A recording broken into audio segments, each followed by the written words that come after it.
నమస్తే. రైతుల రుణమాఫీకి సంబంధించినటువంటి అంశంలో ముఖ్యమంత్రి రేవంత్ రెడ్డి కీలకమైనటువంటి వ్యాఖ్యలు చేయడం జరిగింది. మరి కీలకమైనటువంటి వ్యాఖ్యలు ఈ రుణమాఫీ విషయంలో ఒకసారి చేస్తే సంబరం, రెండోసారి చేస్తే సంబరం, మరి 30 సార్లు చేస్తే మరి ఏం సంబరమో మరి రేవంత్ రెడ్డి గారికే తెలియాలి. రుణమాఫీ విషయంలో రైతులు పడుతున్నటువంటి అష్ట కష్టాలని ప్రభుత్వం అయితే ఎక్కడ కూడా పరిశీలించినట్టుగా కనపడతలేదు. వీళ్ళు చెప్పినటువంటి వ్యాఖ్యలు, చేసినటువంటి హామీలు ఎక్కడ కూడా నెరవేరినటువంటి పరిస్థితి కనబడట్లేదు. రైతులకు సంబంధించినటువంటి రైతు బంధు విషయంలో ఇప్పటికే ఒక దఫగా ఎగ్గొట్టిళ్ళు.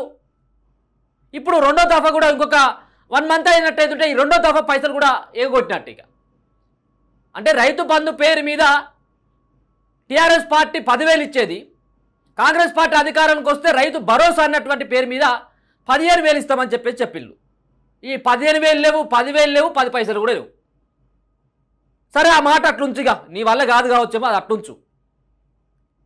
ప్రభుత్వం ఏర్పడ్డ తర్వాత మొదటి సంతకం డిసెంబర్ 2వ తేదీన మరి నేనే సంతకం చేస్తాను ఈ ఫైల్ మీద, రైతులకు రుణ విముక్తులు చేస్తానని చెప్పడం జరిగింది. అది నీ వల్ల కాలేదు, నీ వల్ల సాధ్యం కాలేదు. సరే, అయినా కానీ ప్రజలు భావించిళ్ళు ఏదైతే గత సర్కార్ ఒక దుర్మార్గమైనటువంటి పాలనతోటి రాష్ట్రాన్నంతా కూడా అప్పుల కుప్పగా మార్చిండు కాబట్టి కొంత సమయం ఇవ్వాలని చెప్పేసి భావించడం జరిగింది. 8 నెలల టైం తర్వాత ఒక కీలకమైనటువంటి ప్రకటన ఏమని చెప్పి, నేను ఆగస్టు 15 లోపట్ల నేను రుణమాఫీ చేస్తానని ముఖ్యమంత్రి రేవంత్ రెడ్డి చెప్పిండు. ఆగస్టు 15 వరకు ఆగిపోయింది. ఆగిలు జనాలంతా కూడా ఎక్కడ కూడా రైతు రోడ్డు మీదకి వచ్చి రేవంత్ రెడ్డిని ఒక పల్లెత్తు మాట కూడా లేదు. నువ్వు చెప్పినటువంటి మాటకి కట్టుబడి ఉంటావని చెప్పేసి ఒక నమ్మకం రైతులలో బలంగా నాటుకుపోయింది. ఆగస్టు 15 రానే వచ్చింది. జూన్లోనేమో రుణమాఫీ సంబంధించినటువంటి దాంట్లో మొదటి విడత పైసలు వేసినావు. జూలై 15వ తేదీన మొదటి విడత, జూలై 30వ తేదీన రెండో విడత పైసలు. ఆగస్టు 15కి వచ్చిన తర్వాత 2 లక్షలకు సంబంధించిన రుణమాఫీ చేస్తానన్నావు. రుణమాఫీ అయిందా అంటే ఎక్కడ కూడా అరకొరమైనటువంటి రుణమాఫీ. చిట్ట చివరికి నీ గ్రామంలో కొండారెడ్డిపల్లిలో సైతం కూడా అరకొరమైనటువంటి రుణమాఫీ జరిగింది. దీన్ని ఖచ్చితంగా ఎవరు ఒప్పుకున్నా ఎవరు ఒప్పుకోకపోయినా దీన్ని అందరూ కూడా యాక్సెప్ట్ చేయాల్సిందే. రుణమాఫీ విషయంలో ప్రభుత్వం తలొగ్గిందనేది స్పష్టమవుతూ ఉంది. రకరకాలైనటువంటి ప్రకటనలు చేస్తారు. తుమ్మల నాగేశ్వరరావు ఖమ్మంలో ఒక ప్రకటన చేస్తాడు, దుద్దిల్ల శ్రీధర్ బాబు ఏమో వేరే, భూపాలపల్లి గారు ఇంకో ప్రకటన చేస్తాడు, రేవంత్ రెడ్డి కొడంగల్లో వేరే ప్రకటన చేస్తాడు, కోమటిరెడ్డి వెంకటరెడ్డి ఏమో నల్గొండలో వేరే ప్రకటన చేస్తాడు. వీళ్ళకు కూడా రుణమాఫీ ఎంత చేసినాం అన్నటువంటి స్పష్టత వీళ్ళకే లేదు. ఎంతమందికి చేసినాం, ఎంత పైసలు ఖర్చు అయినాయి, రుణ విముక్తుల్ని ఎంతమంది రైతులను చేసినాం అన్నట్టు కనీసం స్పష్టత లేదు. ఈరోజు రేవంత్ రెడ్డి మరో ప్రకటన కాసేపటి క్రితమే చేసినట్టున్నది. ఈ రుణమాఫీ విషయంలో 2 లక్షల రుణమాఫీ ఏదైతే ఉందో ఈ రుణమాఫీని మాఫీ చేసినామని మళ్ళీ చెప్తాడు. మరి ఏడ చేసినవా రుణమాఫీ సంబంధించినటువంటి అంశం పూర్తిగా అయిందా అంటే అయినటువంటి పరిస్థితి కనబడతా ఉందా? వాళ్ళే ప్రభుత్వ లెక్కల ప్రకారం ఏం చెప్తా ఉన్నారంటే, ఒక పక్కన చేసినటువంటి రుణం ఏదైతే ఉందో ఇంకా 4.90 అంటే దాదాపుగా 5 లక్షల మంది మిగిలిపోయింది అనేది ప్రభుత్వ వర్గాల నుంచి ఇప్పుడు వ్యవసాయ శాఖ మంత్రికి ఉన్నటువంటి తుమ్మల నాగేశ్వరరావే చెప్తా ఉన్నాడు. దాంట్లో 2,90,000 నుంచి దాదాపుగా 3 లక్షల మందికి సంబంధించినటువంటి వివరాలని మళ్ళొకసారి వ్యవసాయ అధికారులు ఇంటి దగ్గరికి వెళ్ళి సేకరిస్తూ ఉన్నారు. వాళ్ళ డాటాను కూడా సేకరిస్తూ ఉన్నారు. ఇంకా మిగతా అయిన తర్వాత మేము పూర్తి చేస్తాం వీటిని అని చెప్పేసి ఆయన చెప్తా ఉన్నాడు. ఇక ఈసారి ఇది అంశం ఇట్లా పెడితే మరి ఎప్పుడు రుణమాఫీ చేస్తారయ్యా? మరి మిగిలిపోయినటువంటి రైతులు మీరు అన్నటువంటి 4.90 లక్షల మందికి, 5 లక్షల మందికి రుణమాఫీ ఎప్పుడు చేస్తారంటే ఈ నెల చివరి కల్లా రుణమాఫీ చేస్తామని చెప్పిండు. ఈ నెల కల్లా చివరి రుణమాఫీ అయ్యేటువంటి అవకాశం ఉంటుందా? 18,000 కోట్ల రూపాయలను మీరు కేటాయించడం జరిగింది 24 లక్షల మందికి రుణ విముక్తులు చేసి. ఇంకా మీరు మొదట్లో చెప్పినటువంటి 31 లక్షలు కావాలంటే ఇంకొక 13 లక్షల మందికి రుణ విముక్తులు చేయాలి. సాంకేతిక కారణాలు, బ్యాంకు ఆధార్ కార్డులో తప్పులున్నాయి, ఆ బ్యాంకు అకౌంట్లో తప్పు ఉన్నాయని చెప్పేసి ఏదో సవరించేటువంటి ప్రయత్నం 5 లక్షల మందికి ఏమో చేస్తూ ఉన్నారు. వాటిని అన్నింటినీ కలిపినా కానీ సుమారుగా 24 నుంచి 25 లక్షల మంది అవుతారు. ఇంకా 6 లక్షల మంది మిగులుతారు కదా, వాళ్ళకు సంబంధించిన రుణమాఫీ ఏంటిది? ఇక 2 లక్షలకు సంబంధించినటువంటి పైన ఉన్నటువంటి వాళ్ళ పరిస్థితి అయితే ఇంకా అధ్వానమైనటువంటి పరిస్థితి వాళ్ళదైతే. 2 లక్షల కంటే పైన ఉన్నది ఇప్పటి వరకు ఎవరు కూడా చెప్పట్లేదు దాని గురించి చక్కగా. చాలా ఫోన్లు వస్తూ ఉన్నాయి నాకు కూడా. సార్ మరి మాది 2,40,000 ఉన్నది, ఈ 40,000 పోయి మేము కట్టమా సార్, మరి కడితే అవుతుందా సార్ అని. మరి మేము కట్టేటట్లేదు, వద్దని కూడా చెప్పేటట్లేదు. ఎందుకంటే కట్టినటువంటి వాళ్ళకు రుణమాఫీ కాలేదు. పైన ఉన్నటువంటి డబ్బులు ఏవైతే ఉన్నాయో కట్టినా కానీ రుణమాఫీ కాలేదట. సార్ మేము అట్లా చేద్దాం, మేము ఇక్కడ చేద్దాం, రంగికి చేయడం మాంగికి చేయడం అని చెప్పి చెప్తా ఉన్నారు. అంటే ఎంత ఘోరమైనటువంటి పరిస్థితి. ఈ స్పష్టంగా వీళ్ళందరూ కూడా వాళ్ళ నిర్ణయాన్ని, ప్రభుత్వ నిర్ణయాన్ని ఎవరు సైతం స్పష్టంగా చెప్పలేకపోతా ఉన్నారు. ఒకసారి చూస్తే టార్గెట్ ఏమో ఆగస్టు 15. ఎన్ని కష్టాలున్నా చేసినాం, ఎన్ని కష్టాలున్నా చేస్తున్నాం, ప్రక్రియ పూర్తి కాకముందుకే విమర్శలొద్దు, 30,000 మంది ఖాతాల్లో సాంకేతిక సమస్యలు, ఆందోళన చెందొద్దు, మేము క్లియర్ చేస్తాం, 15 ఆగస్టున 3వ విడత మాఫీ చేస్తాం. వ్యవసాయ శాఖ మంత్రి మరి తుమ్మల నాగేశ్వరరావు చేసినటువంటి ఈ యొక్క స్టేట్మెంట్ ఇది ఒక స్టేట్మెంట్ ఇవ్వడం జరిగింది. దీంట్లో చూసినట్టయితే ఉంటే సంబంధించినటువంటి 30,000 మంది అని చెప్పిన మొదలు 2 విడతలు అయిపోయిన తర్వాత 30,000 మంది సాంకేతిక సమస్యలతో ఆగిపోయినాయని చెప్పిండు. మరి 3వ విడతకు వచ్చిన తర్వాత 5 లక్షల మంది ఎట్లా వెళ్ళాయా, మరి ఇంకో 30,000 మంది అవుతారు కావచ్చు. అంటే ఎంత లెక్కలలో వ్యత్యాసం ఉందో మనకు అర్థమవుతా ఉంది. ఇదంతా కూడా 2 లక్షల రుణమాఫీ విషయాన్ని కనుక చూసుకున్నట్టయితే ఉంటే మొదటి విడత సంబంధించినటువంటి తొలి విడతలో రుణాలని 6 అంటే దాదాపుగా 6,100 కోట్లు 11.5 లక్షల మందికి, రెండో విడతకు వచ్చిన తర్వాత 6,500 కేటాయించి ఇది ఒక 7 లక్షల మందికి, మిగతా ఉన్నటువంటి మూడో విడతకు వచ్చిన తర్వాత 6,000 కోట్లు 6,000 మందికి, 6 లక్షల మందికి. ఈ రుణాన్ని మొత్తం అంతా కూడా క్యాల్కులేషన్ చేస్తే దాదాపుగా 18 నుంచి 19 లక్షల మంది అవుతా ఉన్నారు. మరి ఉన్నదేమో 31 లక్షలు మీరే చెప్తారు. 31 లక్ష కాలేదు, కనీసం దాంట్లో సగం మంది కూడా కానటువంటిది ఆ సిచ్యువేషన్ కనబడతా ఉంది. అంతకంటే ముందు వీళ్ళు ఏమని చెప్పిళ్ళు, 42 లక్షల మంది అని చెప్పిళ్ళు. 42 లక్షల నుంచి 31 లక్షకు వచ్చిళ్ళు, 31 లక్ష కానించి 25 లక్షలకు వచ్చిళ్ళు, 25 నుంచి 18 కాడికి ఫిక్స్ అయిపోయారు. మళ్ళీ ఇంకో 4-5 లక్షల మంది ఉన్నారు అంటా ఉన్నారు. ఇది ఒక గందరగోళమైనటువంటి పరిస్థితి. మరి మరో పక్కన 2 లక్షలకు సంబంధించినటువంటి విషయంలో ఈ ఒక గైడ్లైన్స్లు అని చెప్పేసి విడుదల చేయడం జరిగింది. 2 లక్షలకు పైగా ఉన్న రుణాల మాఫీకి ఈ గైడ్లైన్స్ అని ఒక సంబంధించినటువంటి ఒక స్టేట్మెంట్ని ఇవ్వడం జరిగింది. ఏమని ఇవ్వడం జరిగిందా అంటే,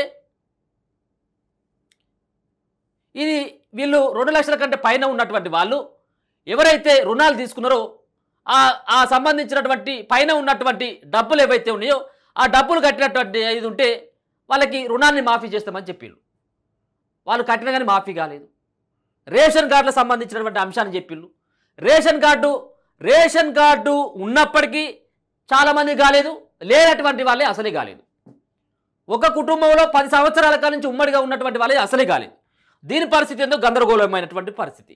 ఇక మరొక పక్కన బట్టి విక్రమార్క, తుమ్మల నాగేశ్వరరావు ఒక స్టేట్మెంట్ ఇవ్వడం జరిగింది. ఏది, రుణమాఫీ జమ ఆలస్యం చేయవద్దు.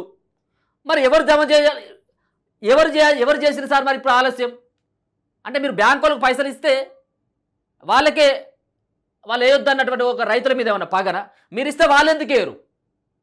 ఆయన ఏం స్టేట్మెంట్ ఇవ్వడం జరిగింది, బ్యాంకర్ల కమిటీ సమావేశంలో ఉప ముఖ్యమంత్రి రైతుల రుణాల మాఫీలో వారం ఆలస్యమైన ఫలితం ఉండదని, ప్రభుత్వం ఇచ్చిన నిధులు త్వరగతిన రైతుల ఖాతాల్లో జమ చేయాలని ఉప ముఖ్యమంత్రి బట్టి విక్రమార్క బ్యాంకర్లు సూచించారు.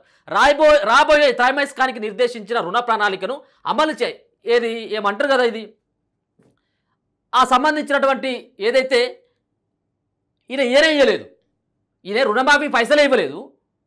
ఆ బ్యాంకర్లతో సమావేశం పెట్టి మేము ఇచ్చినటువంటి పైసలు వాళ్ళ అకౌంట్లో వెళ్ళి మళ్ళీ వాళ్ళ అకౌంట్లో వేయంగానే మళ్ళీ వచ్చి మీ దగ్గర రుణం తీసుకుంటారని చెప్పారు. వాళ్ళకి వేసిల్లా సార్ మీరు ఇప్పటివరకు వేసిల్లా? అది అట్లనే ఉన్నది. ఇక దాని తర్వాత రైతులకు అండగా నిలవాలి. మంత్రి తుమ్మల మాట్లాడుతూ రైతు రుణమాఫీ విజయవంతం చేయడంలో బ్యాంకర్లది కీలక పాత్ర అని అన్నారు. రైతుల ఖాతాల్లో తప్పులు సరిదిద్ది వారికి లబ్ధి చేకూర్చాలని సూచించారు. కష్టకాలంలో కూడా ప్రభుత్వం రుణమాఫీ పథకం కింద 18,000 కోట్లు కేటాయించింది. కొంతమంది రైతులకు ఇంకా మాఫీ కాలేదు. సాంకేతిక సమస్యలను త్వరగా పరిష్కరించి రైతులకు తోడుగా నిలవాలి. రైతుల రుణ ఖాతాల్లో తప్పులు సరిదిద్దేలా గ్రామస్థాయిలో పనిచేసే బ్రాంచ్ మేనేజర్లకు బ్యాంకుల ఉన్నతాధికారులకు స్పష్టమైన ఆదేశాలు. ఇది ఎప్పుడు చెప్పిన సార్ త్వరగతిన పూర్తి చేయాలని? త్వరగతిన అంటే ఇప్పుడు నెల అయిపోతుంది. మీరు ఈ ప్రకటన చేసి నెల అయిపోయింది, మళ్ళీ ఇంకో నెల తీసుకుంటా ఉన్నారు. ఆగస్టు 15 అని చెప్పింది కదా. మరి నిజంగా ఆగస్టు 15 లోపట్ల మీరు రుణాన్ని మాఫీ చేసినట్టయితే సార్, మీ ఈ సగం చేసి మీరేదో సంబరాలు చేసుకోవడం కాదు, మొత్తాన్ని చేసి మీరు అక్కడ ఉన్నటువంటి ఏదో ఇలా ఇంకొక ప్రకటన చేస్తూ ఉన్నాడు కదా ఎవరు, ఇక రేవంత్ రెడ్డి ఒక ప్రకటన చేయడం జరిగిందా, ఏదో ఇంతెత్తుతో ఉన్నాడు ఆయన సిద్దిపేటలో సంబంధించినటువంటి రాజీనామా చేయాలని. వాస్తవంగా కూడా మీ సంబంధించినటువంటి రుణమాఫీని ఒక్కరు కూడా మిగలకుండా మీరు అన్నటువంటి 31,000 మందికి 31 లక్షల మంది కనుక మీరు చేసినట్టయితే ఉంటే దర్దాపుగా మీరు అన్నటువంటి మాట అక్కడ సిద్దిపేట ఎమ్మెల్యే హరీష్ రావుకి గట్టిగా తగిలేదే. మరి వాళ్ళే సుఖం కాదు, హరీష్ రావు కానీ హరీష్ రావు ప్రభుత్వం కానీ కేసీఆర్ కానీ గతంలో చేసినటువంటి వ్యవహారంతో ఇవన్నీ వడ్డీలన్నీ పెరిగిపోయినాయి. రైతులంతా కూడా డిఫాల్టర్గా తేలిపోయారు. మాఫీ ఎక్కడైనా చేసిండా? మొత్తం అరిగోసా పెట్టుకున్న రైతులంతా అప్పుడున్నటువంటి కేసీఆర్. సరే ఇప్పుడైతే ఏదో రకంగా మాత్రం మొత్తానికైతే కొన్ని అయితే చేసిండు, కాదనట్లేం, కొన్ని అయితే చేసిండు. కానీ మిగిలిపోయినటువంటి వాళ్ళ పరిస్థితి ఏంటి అన్నటువంటి దానిపైన ఒకసారి పునరాలోచించాల్సినటువంటి ఆస్కారం ఉన్నది. దీంట్లో ఇలా చేసినటువంటి 2 లక్షలకు పైన రుణమాఫీ సీఎం కీలక ప్రకటన. 2 లక్షలకు పైన రుణం ఉన్నవారు వడ్డీ చెల్లిస్తే మాఫీ చేస్తామని సీఎం రేవంత్ రెడ్డి స్పష్టం చేశారు. సార్ మంచిగానే ఉన్నది కానీ మీరు ప్రకటనలు మాత్రం పరిమితం కాకూడదు. 2 లక్షలకు పైన ఉన్నటువంటి వాళ్ళు ఆ వడ్డీ చెల్లించినా కానీ వాళ్ళు కట్టట్లేదు సార్, వాళ్ళు ఇవ్వట్లేదు. మీరు గవర్నమెంట్ నుంచి ఎటువంటి ప్రపోజల్స్ రాలేదు, మాకు గవర్నమెంట్ నుంచి పైసలే రాలేదని చెప్పేసి బ్యాంకులు మొత్తుకుంటా ఉన్నారు. ప్రతిరోజు ఒక ప్రకటన వీళ్ళు చేయడం గవర్నమెంట్ నుంచి. పాపం రైతులంతా కూడా పంట పొలాల కాడ ఉన్నటువంటి రైతన్నలంతా కూడా బ్యాంకుల చుట్టూ వ్యవసాయ అధికారుల చుట్టూ తిరగాల్సినటువంటి పరిస్థితి ఏర్పడతా ఉంది మీరు చేసినటువంటి ప్రకటనలతోటి. ఆడిపోతే ఉత్త డొల్లా, మాకు అది గైడ్లైన్సే రాలేదని వాళ్ళు చెప్తా ఉన్నారు. ఇది రుణం చెల్లిస్తే వడ్డీ చెల్లిస్తే మేము రుణం ఇస్తాం, అలాగే మీ మాఫీ పైసలు మేము వేస్తామని ఆయన ప్రకటన చేసిండు. 2 లక్షల పైన రుణం ఉన్నవారు వడ్డీ చెల్లిస్తే మాఫీ చేస్తామని సీఎం రేవంత్ రెడ్డి స్పష్టం చేశారు. 15 ఆగస్టు లోపల 2 లక్షల వరకు రుణమాఫీ హామీ చేసినట్లు పేర్కొన్నారు. ఎక్కడ చేసింది సార్? ఎందుకు ఒక ముఖ్యమంత్రి హోదాలో ఉన్నారు? 2 లక్షలకు సంబంధించినటువంటి రుణమాఫీలో 2 లక్షల లోపు పైన విషయాలు తర్వాత విషయం. ఇక 2 లక్షల లోపు ఉన్నటువంటి రైతులు దరిదాపుగా 35 నుంచి 40% ఉండరు. 40,000, 30,000, 20,000 లక్షలోపు తీసుకున్నటువంటి రుణాలు తీసుకున్నటువంటి వాళ్ళు చాలామంది మిగిలిపోయారు. వాళ్ళకు రేషన్ కార్డు లేకనో చిన్న చిన్న పేర్లు మిస్టేక్ అయిపోయో అట్లా చాలామంది మిగిలిపోయారు. మీరు అందరికీ రుణమాఫీ చేయాలంటే మేము కూడా ఒప్పుకోం. 15 ఆగస్టు లోపల మీరు రుణమాఫీ, మరి 15 ఆగస్టు లోపు రుణమాఫీ అయితే మళ్ళీ ఈ రుణమాఫీ సంబంధించిన అంశం ఎందుకు వస్తుంది సార్? ఇక మీరు 2 లక్షల లోపు దరిదాపుగా పైసలన్నీ వేయరు దాంట్లో బ్యాంకులు అన్నీ ఎంత కావాలో ఎంతమంది రైతులు ఉన్నారో అంతమందికి ఒకసారి వేసినట్టు అయితే ఉంటే రైతులు తీసుకోవట్లేదా? మీరు ఇస్తే రైతులు తీసుకోవట్లేదా? రైతులు ఎందుకు వాళ్ళ పనులన్నీ వదిలిపెట్టుకొని బ్యాంకుల చుట్టూ, మీ చుట్టూ, ప్రభుత్వ అధికారుల చుట్టూ, ఎమ్మెల్యేల చుట్టూ ఎందుకు తిరుగుతూ ఉన్నారు? దీనికి సమాధానం చెప్పాల్సినటువంటి అవసరం ఉన్నది. రుణమాఫీ విషయంలో తాడి చెట్టులో పెరిగిన ఓ వ్యక్తి రాజీనామా చేస్తారని సవాల్ విసిరారని విమర్శించారు. హరీష్ రాజీనామా చేస్తే సిద్దిపేటకు పట్టిన పీడ పోతుందని తాము సవాల్ను స్వీకరించామన్నారు. ఇప్పుడు ఆయన ఎక్కడ దాక్కున్నారని చెప్పేసి ప్రశ్నించడం జరిగింది. సరే ఓకే, మీరు సంబంధించిన ఛాలెంజ్లు, సవాళ్ళు, ప్రతి సవాళ్ళు మీరు రాజీనామా చేసేది లేదు, మీరు ఒరిగేది ఏం లేదు మీతోటి. ఇది కేవలం విమర్శలకు మాత్రమే పనిచేస్తుంది. ఇలా రాజీనామా చేస్తామని నువ్వెన్నోసార్లు తప్పినావు, రాజీనామా చేస్తా అని చెప్పేసి ఆయన ఎన్నోసార్లు తప్పిండు, అంత దొంగలే. కానీ మేము ఏమడుగుతా ఉన్నామంటే, మీరు ఏదైతే ప్రకటన చేసిందో ఎన్నికల కంటే ముందు మీరు రుణమాఫీ విషయంలో ఏ రకమైనటువంటి ప్రకటన చేసిందో, అన్ని రుణాలను మాఫీ చేస్తాం, దబ్బున పోయి తీసుకొచ్చుకోర్రి, ఒక్క నిమిషం ఆలోచన చేయకుర్రి, మీరు పోయి రేవంత్ రెడ్డి అన్న ఇయ్యమన్నాడు, మీరు అన్నీ తీసుకొచ్చుకోర్రి, దాచిపెట్టుకోర్రి, 2 లక్షలు ఏకకాలంలో మాఫీ చేస్తామని చెప్పేసి ఒకటే ఒక పదాన్ని గొంతు మొత్తం నొక్కి పదే చెప్పిండు. ఏకకాలంలో చేసినావా సార్? 3 విడతలు అయిపోయింది, ఇంకొక 3 విడతలైనా కనుక మాఫీ అయ్యేటటువంటి పరిస్థితి కనబడతలేదు. గందరగోళమైన పరిస్థితి. రుణమాఫీ విషయంలో ఈ విధమైనటువంటి ప్రకటన చేసిండు మరి ముఖ్యమంత్రి రేవంత్ రెడ్డి. వడ్డీ చెల్లిస్తే మాఫీ అయితే అని, వడ్డీ చెల్లించిన తర్వాత మాఫీ కాకపోతే అడుగుదాం. వడ్డీ చెల్లించినటువంటి రైతులు బొచ్చడంత మంది ఉన్నారు. దయచేసి వీడియో చూస్తున్నటువంటి రైతులకి, అలాగే రుణమాఫీ కానటువంటి వాళ్ళు ఎవరైతే ఉన్నారో ఖచ్చితంగా ఈ వీడియోను షేర్ చేయాలి. కింద కూడా కామెంట్ చేసి పెట్టండి, మీ సంబంధించినటువంటి ఏరియా ఎక్కడ, మీకు రుణమాఫీ అయిందా లేదా అన్నటువంటి దానిపైన. ఎంత 2 లక్షల రుణమాఫీకి సంబంధించినటువంటి పైన ఉన్నటువంటి వాళ్ళు వడ్డీ ఇప్పటికేమైనా చెల్లించి ఉన్నారా లేదా, అసలు బ్యాంకు వాళ్ళు ఏం సమాధానం చెప్తారో ఒకసారి కామెంట్ల రూపంలో తెలియజేయండి. ఇప్పటి వరకు ఈ యొక్క రుణమాఫీ విషయంలో రేవంత్ రెడ్డి పాస్ అయిపోయాడా, లేకపోతుంటే హరీష్ రావు, ఇద్దరిలో ఎవరు రాజీనామా చేయాలన్నటువంటిది కూడా కింద కామెంట్ పెట్టేటువంటి ప్రయత్నం చేయండి. ఎందుకంటే దీంట్లో ముఖ్యమంత్రి ఏమో 2 లక్షల లోపు రుణమాఫీ చేసినామని ఆయన చెప్తాడు, రేవంత్ ఏమో అక్కడ ఉన్నటువంటి హరీష్ రావు ఏమో రుణమాఫీ కాలేదు అని చెప్పేసి అంటాడు. ఈ ఇద్దరిలో నిజంగా కూడా ఎవరో ఒకరైతే రాజీనామా చేయాలి కదా. సరే అయితేనో అయినాయి, కాకపోతే కాలేదు. కాకపోతే రేవంత్ రెడ్డి చేయాలి, అయితేనేమో హరీష్ రావు చేయాలి. ఈ సవాలుకు ఇద్దరు సిద్ధపడులు. ఈ సంబంధించినటువంటి విషయంలో మీ యొక్క అభిప్రాయాన్ని కూడా తెలియజేసేటువంటి ప్రయత్నం చేయండి. మరి ఈరోజు ఒక పక్కన మనం 2-3 రోజుల కానీ స్టేట్మెంట్ చూస్తూ ఉన్నాం. తుమ్మల నాగేశ్వరరావు ఇచ్చేటువంటి స్టేట్మెంట్ ఏంటిదంటే రైతుల విషయాలు, రైతులకు సంబంధించినటువంటి మిగిలిపోయినటువంటి రైతులు ఎవరు ఉన్నారో వాళ్ళకి సంబంధించినటువంటి డేటా సేకరణ పూర్తి కాబోతా ఉంది. ఈ నెల లోపట్ల మేము పూర్తి చేస్తాం, రైతుల అకౌంట్లో పైసలు జమ చేస్తామని చెప్పేసి చెప్తా ఉన్నాడు. ఇక ఇన్ని రోజులు ఆగినాం, ఇక ఉడికేదానికి ఆగినాం, చల్లారదానికి ఆగాల్సినటువంటి అవసరం ఉన్నది. ఇంకొక 15 రోజులు ఉన్నది. ఇక ఈరోజు 15వ తారీఖు, ఇంకో 15 రోజులు అయితే నెల అయిపోతుంది. ఆ నెల తర్వాత మళ్ళీ ఏమన్నా నాలుక మడత పెడతారా, ఆ మాట మారుస్తారో చూద్దాం. ఇప్పటికైనా రైతుల పట్ల ఖచ్చితంగా ఏ ప్రభుత్వాలైనా కానీ సానుకూలంగా ఉండాలి, ఇచ్చినటువంటి హామీలను నెరవేర్చాలి. ముఖ్యంగా రైతులందరూ కూడా ఇబ్బంది పడుతూ ఉన్నారు. పక్క రైతులకేమో అయింది, ఇంకా మిగతా వాళ్ళకు కొందరు కాకపోతే ఇబ్బంది పడుతూ ఉన్నారు. కొంతమంది సూసైడ్ చేసుకుంటున్నటువంటి పరిస్థితి, కొంత సంబంధించినటువంటి ఉమ్మడి కుటుంబంలో అన్నకై తమ్మును గాక వాళ్ళు కూడా ఇబ్బంది అవుతా ఉన్నారు. ఇంట్లో గొడవలు అవుతున్నటువంటి సిచ్యువేషన్ చాలా చోట్ల కనబడతా ఉంది. ఇప్పటికైనా రైతు రుణమాఫీ సంబంధించినటువంటి విషయంలో మిగిలిపోయినటువంటి అందరికీ ఏకకాలంలో రుణమాఫీ చేసేటువంటి బాధ్యత ప్రభుత్వం పైన ఉన్నది. చూస్తూనే ఉండండి మన తొలి వెలుగు.